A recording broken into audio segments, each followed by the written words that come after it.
Hello and welcome to Ask a Historian. I'm Matthew Wilkinson, historian with Heritage Mississauga. Each week we invite you to send in your questions and we will explore the fascinating stories of the city of Mississauga together. Like, subscribe, and follow us and stay up to date on all the heritage happenings with Heritage Mississauga. On this week's episode, we have a special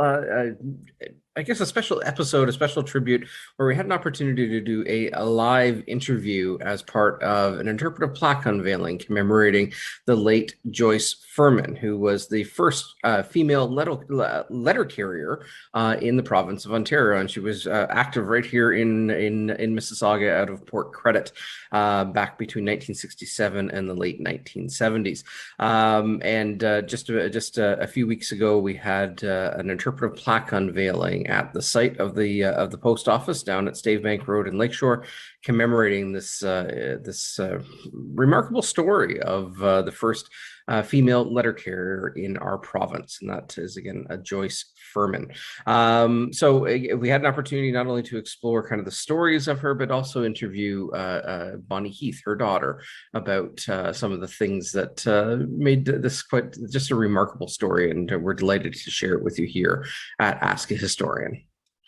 So one of the fascinating things, just before we go into our live interview with Bonnie, to give a little bit of background with the story of Joyce Firman.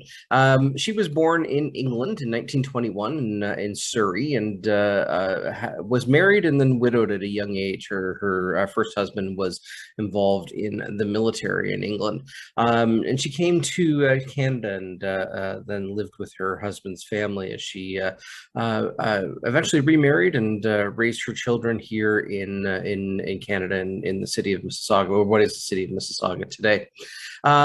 Joyce became the first female letter carrier in Ontario at the age of 44. Beginning in 1965 and 1966, she was hired as a helper at Christmas time with kind of the influx, the increase of letters and parcels around the Christmas season. And in October of 1967, she was on staff full-time again as the first female letter carrier in our province. Joyce overcame controversy and barriers in the workplace, largely due to her gender. All male letter carriers thought that she would not last 2 weeks on the job. She lasted a lot longer than that. She was involved with the union, the Letter Carriers Union of Canada, her local chapter here in South Mississauga. She was eventually elected into the union as a secretary. With that, just a remarkable transition for someone who really at one point early on faced so much opposition and later becomes a leader in the local union. She had an 18-year career at the Post Service and covered nearly every route in Port Credit and the surrounding vicinity. She was well known on her route and well respected by her peers and her colleagues as her postal career continued again until 1978.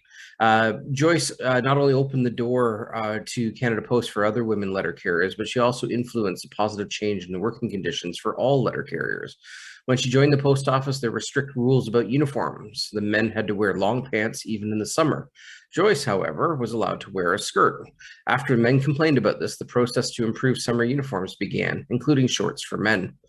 Joyce contributed to these first committee discussions and even managed to get the post office to design a different hat for women, simply because, well, mainly because she didn't like the one that men had, that she was having to wear at first. In addition to her work as a letter carrier, Joyce also volunteered with the Ladies Auxiliary of the Port Credit Legion, for many years, including a number of leadership roles in the Ladies Auxiliary. And for her contributions, Joyce was awarded the Palm Leaf for meritorious service, sorry, I'm never good with that word, and a life membership with the Legion. And again, Joyce was well regarded in the community. She began working full-time with the post office in 1967 and continued for 18 years. And so we do invite you to check out the interpretive plaque that's at the corner of Stavebank Road and Lakeshore Road, just adjacent to the old post office building where Joyce worked. Is a remarkable local story, and just a hat tip to the Firman Heath family and Bonnie Heath in particular for driving this project. and also to, it was a true partnership, hat tip to the late Ward 1 Councillor Jim Tovey and to current Ward 1 Councillor Stephen Dasko for spearheading this project, and also to the Heritage Planning staff at the City of Mississauga, including John Dunlop and his team for really bringing this forward. So really a true collaborative effort. And of course, Heritage Mississauga was involved as well. So again, we invite you to check out the plaque, and we had an opportunity on the day of the unveiling to also talk with Joyce's daughter, Bonnie Heath. So we were at the plaque unveiling for honoring Joyce Firman, who was the first female full-time postal carrier in Canada, and she was a true trailblazer, not only in our community, but really kind of across the country in terms of. And joining us is Bonnie Heath, who is Joyce's daughter, and just it's been a long process to get here, and we were going back in the email chain, and I think it started about mid-2018 to kind of here we are in June of 2022. But tell me, what does this mean for your family? I mean, you've got a lot of family here, and obviously this is something they're very proud of. But can you sum up kind of what it means for the family? Well, my mother was a remarkable woman, and it's just really lovely to have that recognized. And she also, as the councillor said, she was a trailblazer. She opened the door for a lot of women because she met a lot of resistance when she started with the post office, and they put her on the toughest beat in the office, and they actually had a meeting to see if they could get rid of a woman in the office and all that kind of stuff. And she stuck it out and became part of the gang over time. So it means a great deal to us to have that recognized, and also for, as Karen said at the ceremony, it also means a lot in terms of women's equality that she's being recognized for this. I think what we saw at the unveiling here, but we had a couple of former post office workers. I don't know if they're current or not, but they're with the post office here. So there was a continuation of that story of people who either knew her or reflect on her career in terms of their connections to themselves and what they've worked to achieve. So it shows like it's not only just a family legacy, but there's a community feel here as well. And I do wonder how many people recognize that at the time, that she was such a trailblazer, because I don't imagine she sought accolades herself. No, she did. Yeah. There were things in the paper. She was on the national news, which was a big deal in our house, and she was in the Globe, and Kathleen Hicks wrote about it. Yeah. That was my introduction to Kathleen, but not really recognizing that there was this larger, more significant stories as well. Yes. So that was yeah. So there was some recognition, and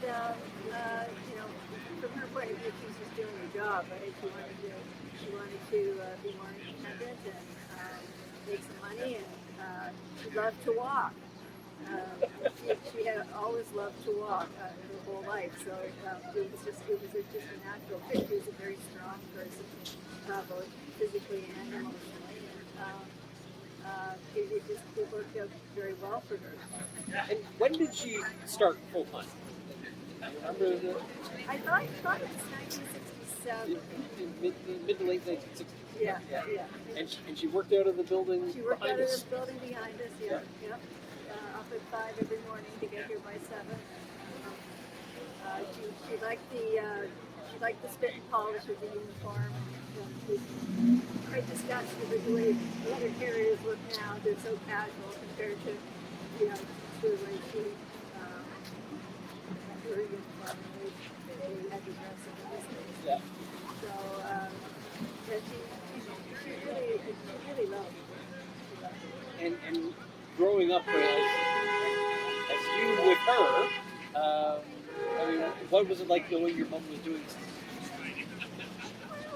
Other than the media coverage, it was not big a deal. I mean, I do remember her coming home to Boston in those first few days, first few weeks, I guess, of doing the job.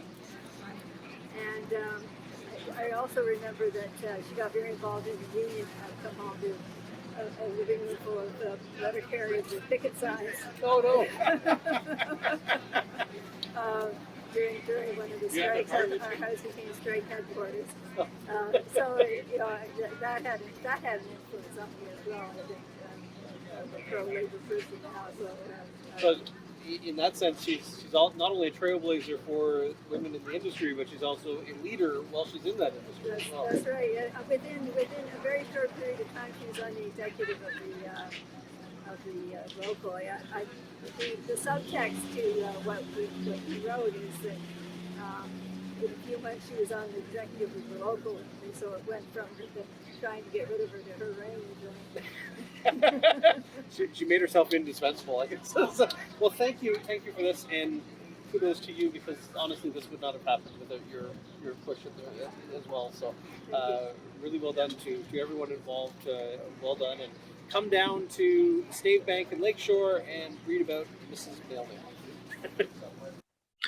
Thank you for spending some time with us here at Ask a Historian. Each week, we do invite you to send in your questions. Keep them coming in, and we'll explore the fascinating stories of the city of Mississauga together. Like, subscribe, and follow us, and stay up to date on all the heritage happenings with Heritage Mississauga. And we will see you next week with another episode of Ask a Historian.